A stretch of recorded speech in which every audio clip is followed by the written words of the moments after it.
a un nuevo video. El día de hoy con un nuevo rato de misterio, ya dos especiales invitados que seguro uno de ellos ya lo conocen. Al obispo Cristian ya lo conocen, hace un par de años que hicimos un rato de misterio sobre exorcismos.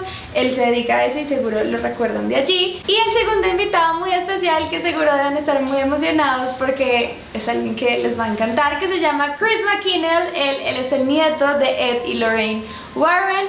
Welcome, Chris. I'm so happy that you are here. Muchísimas gracias. Bueno, por cuestiones logísticas vamos a hacer la entrevista en inglés, obviamente, pero ustedes me pidieron muchas preguntas en Instagram para él, así que pues nada, vamos a empezar con este rato de misterio muy especial. First of all, introduce yourself and talk a little about your life. Certainly. My name is Chris McKinnell, and I am the director of the Warren Legacy Foundation for Paranormal Research. We're a worldwide organization that helps people who believe that they're being troubled by the paranormal.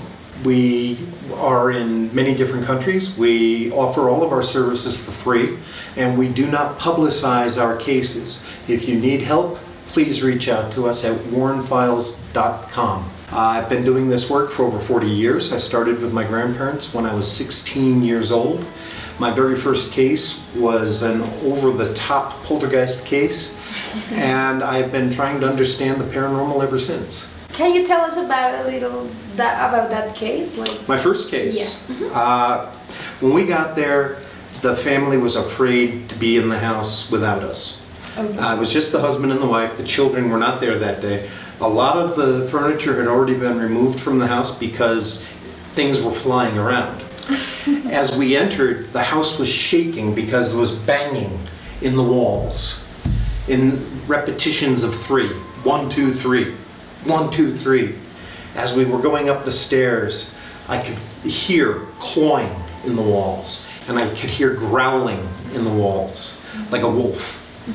And when we got to the top of the stairs, I turned and I looked in the bathroom, and the crucifix was upside down. My grandfather decided that I should sit in the master bedroom in the dark and wait for something else to happen, while they went downstairs and used religious provocation to try to identify what they were dealing with. I was terrified. During that night, 2 hulking black shapes came down the stairs. The woman was clawed while we watched, and then a pot with Holy Church incense flew out of the kitchen, around the corner, and straight at my head. Then the lights started flickering on and off. I ran to the front door because the woman wanted to get out, and I thought, that's a good idea. I'll help you. And I ran to the door, and the door would not open. And then the chair that I'd just been sitting in, a big recliner, flipped over and came across the room at me. And then the door opened by itself. And that was my first night in a haunted house. Oh my God. And you love it from there. I don't love the paranormal. Yeah. It's what I know I can help people. And that's what's important to me. So you said that your grandfather took you there. Yeah, my grandmother was not there the first time. Okay, and how it all started? Like, why he took you there? Like, you have anything? Well, I had been going with them on lecture tours and watching them work for a couple of years. And I was afraid of the dark. I'd been afraid of the dark because I had abilities. And I didn't understand what I was seeing, what I was hearing, and I was terrified. And my grandfather had joined the Marines when he was 16 years old to fight in World War II. His father pulled him right out. Okay. But when he was 17, he did go to war with the Navy. And I think he decided, it's your time, Chris, come on. And he was right. After that night, I've never been afraid again. It was a baptism of fire. And you said that you have abilities. What type of abilities? You know, I don't like to label things, but I've been able to use my abilities to speak with the dead, to help them to cross over. I can sense energy very simply. I can do some psychometry, not terrific at that. Basically, I use my abilities in my work only. Like my grandmother, I don't believe in profiting off them. I don't give readings. When I was young, I used to read auras, and I scared people because I knew too much. And I knew things that they were not comfortable with. I haven't read Nora in 30 years. Okay. And what did you learn from your grandfather? Oh, I learned a lot from both of my grandparents. My grandmother helped me with my abilities and helped me to learn about the tremendous need for compassion and understanding in this work. My grandfather and I butted heads occasionally. He was in a time without internet, so he had to publicize his cases.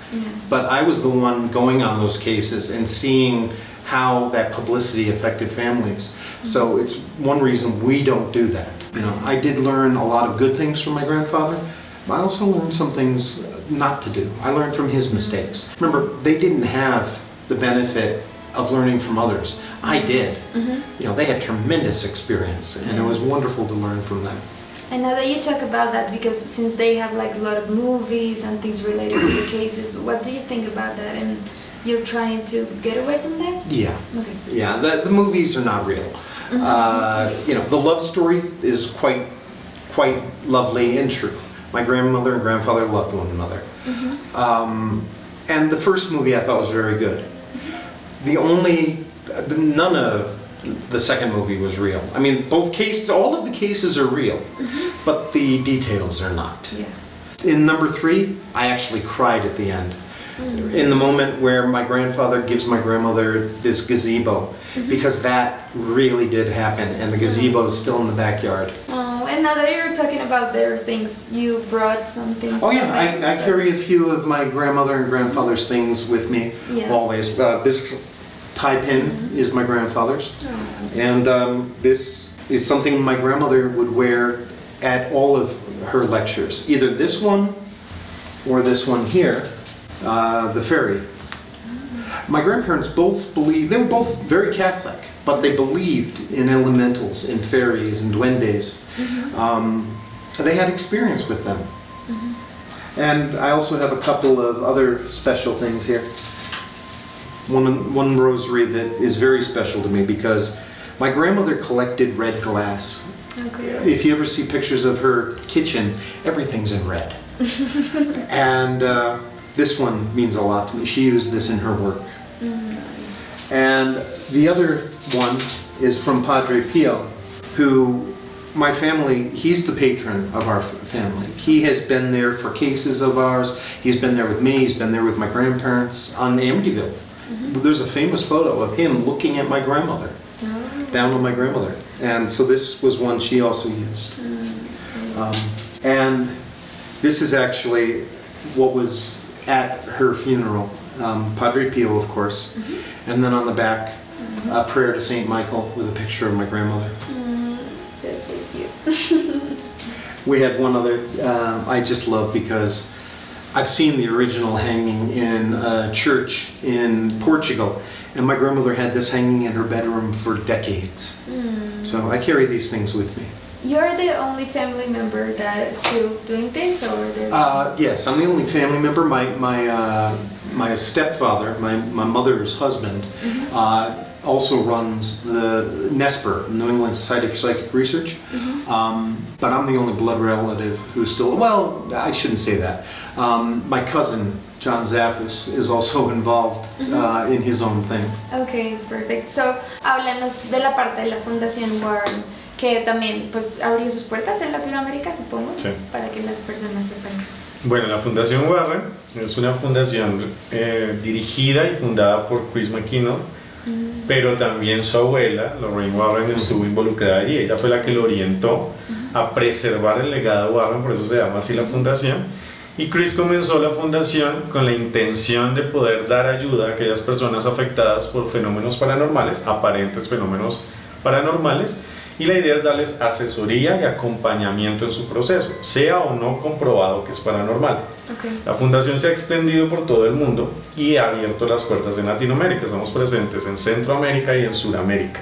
En este momento yo fui nombrado como director para Sudamérica. Tenemos personas aquí en Colombia, hay personas en Argentina, bueno, en Brasil, Ecuador. Brasil, sí. Digamos que poco a poco se están vinculando personas y agrupaciones que estudian lo paranormal desde una manera profesional con la con la idea de ayudar a los demás. Como decía Chris, no se cobra nada, la idea es asesorar a las personas, acompañarlas en su proceso en lo que sea posible y poder dar orientación para que su problema sea solucionado. Entonces, digamos que tener la presencia de Chris aquí en Colombia ha sido muy bonito porque ha sido la oportunidad de afianzar lo que está comenzando aquí y en Sudamérica, y hemos tenido la oportunidad ya de tener un par de investigaciones con él junto al grupo investigativo Urantia, que también está siendo parte de la fundación, y pues ha sido una experiencia muy bonita, sobre todo aprender de su experiencia y de la visión que él tiene del trabajo paranormal, ¿no? Que es precisamente no ir a hacer exploraciones y tomar fotos y audios, sino con la idea de ayudar a iluminar los procesos, y ha sido una experiencia genial. ¿Has visto como diferencia entre la forma de tratar los casos de pronto de personas como Chris, que viene como esta corriente tan importante en ese tema, a los que tratan acá las personas?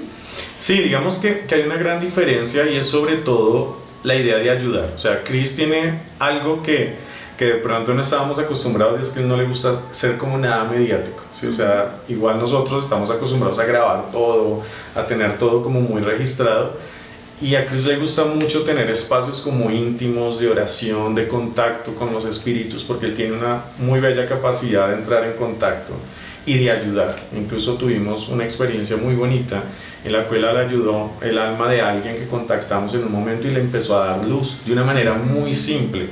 O sea, fue un momento de oración en la que él empezó a entregarla, e incluso tuvimos las mediciones de que ya no estaba. Entonces, la visión de él nos ha alimentado en el sentido de que, aunque es importante tener evidencia, porque es parte de ser un investigador, es mucho más importante ayudar. Entonces, si en algún momento no tienes evidencia, no importa, porque si tú ayudaste, ese era el objetivo que tenía. Okay. Our clients come first. Yeah. Always. That's what I'm gonna tell, because Hollywood changed a lot. And what do you think? Because there's a lot of people that think that what your grandparents did wasn't real. So, what do you think about that because of Hollywood, maybe? I don't mind. I really don't. Neither did my grandparents. Well, my grandfather got bothered by that. But the truth is, what was really important to all of us is, if you are being affected by the paranormal, or if you think you're being affected, you know where to come to. And that's all that matters to me. I'm not trying to convince anybody that the paranormal is real. If you know the paranormal is real and you're having a problem, then I want you to know where to come for the help. And everyone in the comments talk about the Warren's Museum. So they want to know if that still exists or what. It never should have been called a museum. Okay. It was never open to the public. Oh, okay. I didn't know. Only by special invitation. And now that's not even allowed. There are zoning laws, local laws, that have closed it to the public. No access at all. Okay. It does exist. It's part of their home, separated by this very cool and creepy corridor. But it is not open. Okay, you've been there before, right? Oh, I was raised around it. Yeah. It's scary. I got locked in there when I was like 3 years old. Oh Yeah, my scared the crap out of me. You see something?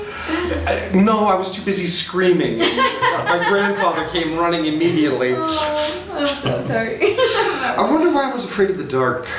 Okay, yeah, me too.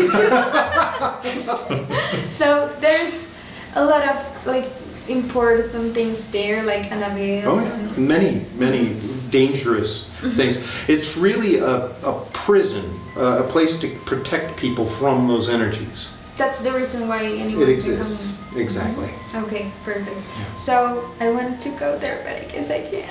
No, I'm sorry. Yeah, it's I'm okay. sorry. No worries. I wanted to, but Okay. You still collecting things and putting them there, or no? I'm not a collector. I think it's one of the legacies of my grandparents that I wish had never happened, because so many people now are trying to collect haunted objects. And so many fake haunted objects are for sale online. Don't waste your money on this crap, please. It's the easiest thing in the world to make up a story about an object and say, this is haunted, spend $500 and it's yours. And if it is haunted, what are you going to do with it? How are you going to protect yourself? You have no idea the number of people that collect these things and then come to us asking for help. I don't want that to happen to you. Okay. And what's the biggest lesson you got from this world? I think honestly, that fear is the real enemy. Okay. That we attract what we put out into the universe. If we're positive, then we will get positive things attracted to us. If we're not, then that's where the terror comes in. That's where the problems come in. Also, the paranormal, and I've lived all over the world, the paranormal manifests according to our cultural and spiritual beliefs. So it is different in Japan or India or Nigeria than it is here or in the United States. Okay. So why? Why is that? You know, what control do we have over our own hauntings? And what can we do to change that? And there's an awful lot we can do. It's getting rid of your fear first and having that faith that matters. And I've also discovered, and he's okay with this, God doesn't care what your religion is. Yeah. He only cares that you're trying to get close to Him. It doesn't matter which road you take or path you take, as long as you're getting closer to the lesson of compassion and empathy and truly caring about your fellow person. Okay. You do that, you're getting closer to God. Since your grandma passed like 2 years ago? Yeah, I was with her the whole day. Oh, so tell me that. What do you feel like go away with her? I guess that's the question. And yeah. When she passed, we spent the day listening to music and singing, and she was laughing and smiling, and she even told me she loved me. And she hadn't really been verbal for a long time. And yet she did. And I could feel the spirits in the room with us. Wow. And I knew something was going to happen that night. And I asked her, I said, Graham, do you feel the spirits here today? And she didn't. She didn't feel much of anything at that point. But at the moment of her death, I had my iPad open. And it went from 35% power to 0 immediately. Wow. Just like that. And I said, Graham, are you still here? And I got, okay, Graham, okay. It's good, thanks. I'm happy for you. I knew my grandfather had been waiting. Okay. That's Yeah, great. he had been around quite a bit. He'd made his presence known often. Yeah. Lights in the museum, things like that. Just terrific. After they both were gone, I would hear them walking, because I was living there with her. I would hear them walking in the living room downstairs together, or they'd walk up the stairs to where I was, and they'd be in my living room while I'm in the bedroom. Oh my God. You know, they've shown up on cases with me. They were even at our holiday party 2 Christmases ago. Okay. They showed up, and I was like, huh? And the medium that was sitting next to me said, Chris, your grandparents are here. Your grandmother just said, Christopher, I'm here. And she's the only one that called me Christopher. Okay. You know, and I was like, yeah, I know she's here. I've been feeling them here. Okay. So that was wonderful. I was in Sanatorio Duran in Costa Rica. Yeah. Yeah, and they were there helping. Wow. Well, my grandmother helped. My grandfather just stood there like this. Okay. But yeah. They were very different from each other? Or? Oh, completely different. Completely different. But that was the beauty of them. They complemented one another. My grandfather had this type A personality. Everything was, right. And my grandmother was like, okay, dear. Okay. And then she'd just do whatever she wanted. Let's go, Lorraine! An hour later, she's still, okay, Dad, don't worry, honey. Just doing whatever she wanted. She was amazing. They both were. You think your granddad gone too soon, or it was the first Honestly, time? he had a heart arrhythmia. And he was gone for 15 minutes. And when he came back, he didn't have his mind anymore. And for the next 7 years, my grandmother took care of him completely. with only a small amount of nursing help. So when he did go, I was happy for him. Not so happy for my grandmother. You know, it was different with my grandmother. With my grandmother, I've never cried. I've been so happy for her. People should not be afraid of death. Death is only, the truth is, this is only the car you drive. Your soul is the driver. And when your car breaks down, you get out and you move on to the next car. My grandparents and I are big believers in reincarnation. Me too. Yeah. So it's nothing to be afraid of. It's just when we grieve, we're grieving for ourselves because we miss them. There's nothing wrong with them. They're fine. You know, it's just we miss them. Okay. And you feel like they are there? Oh, they're very active in the world. Okay. They're very active. But the thing is, and people don't understand this about these spirits, when they're intelligent, they can choose to come back whenever they want. And when we think about them, when we give them recognition, or when there's like holidays, weddings, funerals, births, they come. They're attracted to that because we're thinking of them. And they're attracted to that and we're calling out to them. And so it's very common for them to visit us. Okay, and I want you to clarify to the people, since the movies and everything, what's your belief on darkness and light? I do believe there are spirits that are very dark. Okay. They do exist. But there are very few demonic cases. I'm an exorcist too, we're both exorcists. But there are very few demonic cases. You shouldn't jump to the conclusion that those footsteps in the hallway are the devil. Those footsteps in the hallway are probably completely natural. And if it's not natural, it's probably your grandmother come to visit and see how you're doing. Or it's the old person that used to live there who's still checking out their home on occasion. It's nothing to be afraid of. Unless you have true evidence of the paranormal, always assume it's natural. Okay. And unless you're actually being harmed, never assume it's negative, because your fear can make a perfectly natural, harmless haunting into something bad. Okay. You can attract that energy? Yes, you can. You can manifest it. People can self-manifest hauntings. When there's already a spirit there, that energy's there, and you can change that energy with your fear. So be very careful. Whenever we're dealing with a negative haunting, we always look for the underlying conditions that make that family or that person open to something negative. Did they suffer from trauma? Are they dealing with drug abuse or mental illness?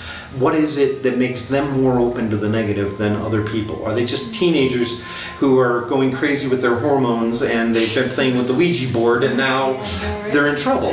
Yeah. You know, a lot of kids, because those emotions are so new and raw, a lot of them attract things that are negative. So, these are the last questions. Okay, la primera para ti, como que tú llevas de aprendizaje, que has aprendido a lo largo de este tiempo con los Warren, también que tú sabes que pues es un impacto grande en tu carrera. Y bueno, hagamos así. Bueno, digamos que el aprendizaje más grande fue, como lo que decía Cris ahorita, centrarnos en los pacientes, en los clientes que llegan a nosotros. Son personas que están sufriendo, son personas que tienen una dificultad, y aunque es importante, repito, tener una evidencia, saber qué es lo que pasa, lo más importante es ayudar. Entonces no importa incluso la metodología de investigación, lo que importa es ayudar. Y creo que Chris nos vuelve a centrar en lo que es el trabajo de un investigador de fenómenos paranormales, que de pronto en un momento, por lo mediático, por las cosas que se han movido a nuestro alrededor, nos centramos en captar evidencias. Claro, digamos que un enfoque nuestro siempre fue como ayudar, pero era muy importante coger evidencias. Ahora es al contrario, ayudamos, y si hay evidencia, chévere, porque es la manera en que estudiamos el caso del fenómeno. Pero yo creo que ese es el más grande aprendizaje, y tratar siempre desde el comienzo de centrarnos en ayudar. O sea, no es solamente como expulsar lo que hay o mirar qué problema hay, sino incluso mirar cómo puedo ayudar a la posible entidad o a la fenomenología que hay allí y brindar luz en ese momento. Entonces creo que ha sido el aprendizaje en esa oportunidad que hemos tenido de estar investigando juntos y de estarlo acompañando, porque les salía también como de traductor y acompañante. era centrarnos en eso. Y creo que se logró mucho, incluso en tiempos muy cortos de investigación, que de pronto anteriormente no se hacía. Entonces creo que fue una enorme lección para mi trabajo.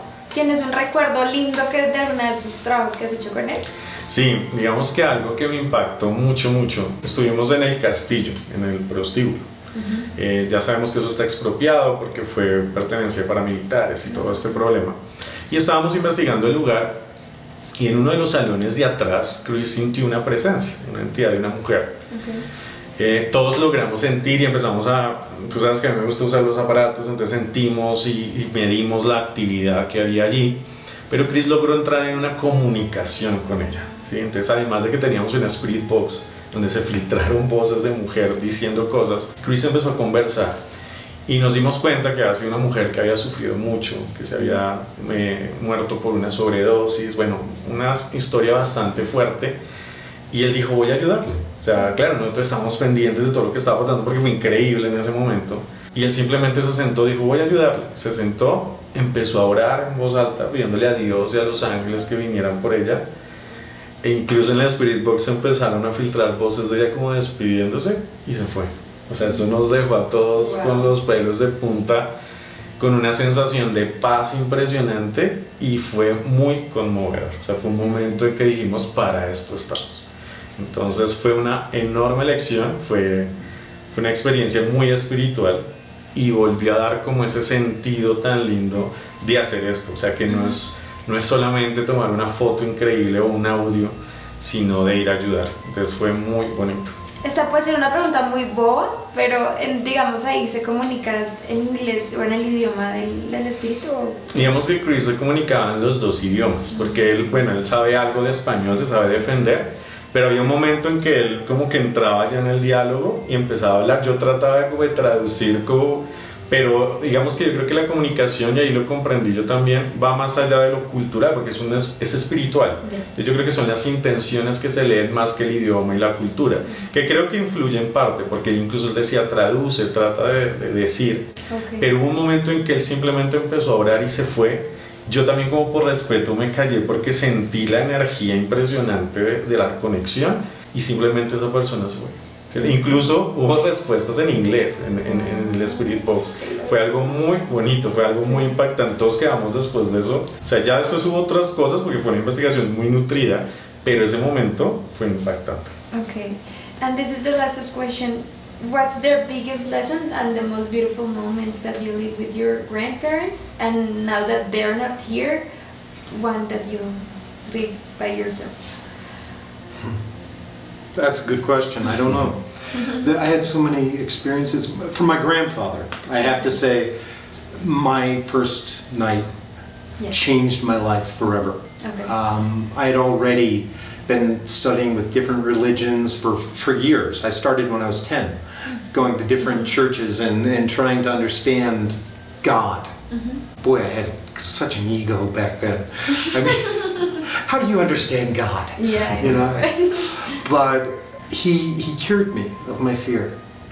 So to that, I'll never be able to thank him enough. With my grandmother, it's different. It was her love, her compassion. Both of them were willing to drop everything and help people at any time. And I've always tried to do the same. I've spent my whole life just helping people. That's what I enjoy doing. You know, everybody should do what they enjoy. Okay. You know, as long as they don't hurt anyone. But for me, it's important that we're raising the ethical standards of this profession, that our job is to help. It's to, we're kind of like doctors, or if you like, paranormal social workers. We may not be able to give you what you need for your problem, but we're going to help you get that. Okay. So if you're dealing with psychological problems or drug addiction or whatever, we will help you. We will help you find what you need. Because if we don't take care of those underlying issues, then whatever paranormal issues are going on are just going to come back.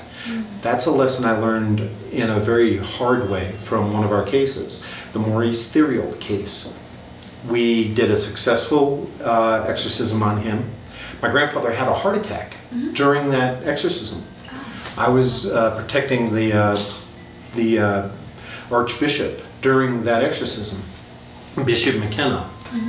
And a couple of years later, we had not dealt with the underlying traumas that Maurice had been through his whole life. And he came under possession again. And he shot his wife, took off her arm, dragged her into the house, and sat there looking at her. And she thought she was going to die. And at the last moment, he did exactly what his father did. And he turned the rifle on himself and killed himself. So we now make sure we look for those underlying issues, and we make sure that people get that help as well. Okay, wow, that was incredible. Thank you so much, Chris, for this interview, for getting the time to be here with me and with all these people that's going to listen to this interview. Thank you so much. It's my pleasure. If anyone wants more information about the foundation, we have our own YouTube channel, The Warren Files. Okay. That's The Warren Files. And we've got over 90 videos that are just informational, helping people understand this world. Because the paranormal is part of the real world, you know. And if you really need help, please go to warrenlegacy.com or warrenfiles.com. We've got a Google link there. Fill out a short form, and we will get you the help that you need. Entonces acá les voy a dejar las redes de ellos para que también revisen cualquier cosa, como ya dijo Chris y como ya dijo el padre, bueno, el obispo, ¿verdad? El obispo Cristian. Revisen toda la información. Si ustedes consideran que necesitan ayuda, que necesitan algo que no saben explicar, sé que ellos los van a poder ayudar. Así que bueno, thank you so much. Muchas gracias, padre, también por estar aquí en esta entrevista. Y pues a ustedes por ver este video. Nos vemos muy pronto y esperemos traerles también invitados, así que les encante. Muchas gracias por vernos. Nos vemos próximamente. Chao.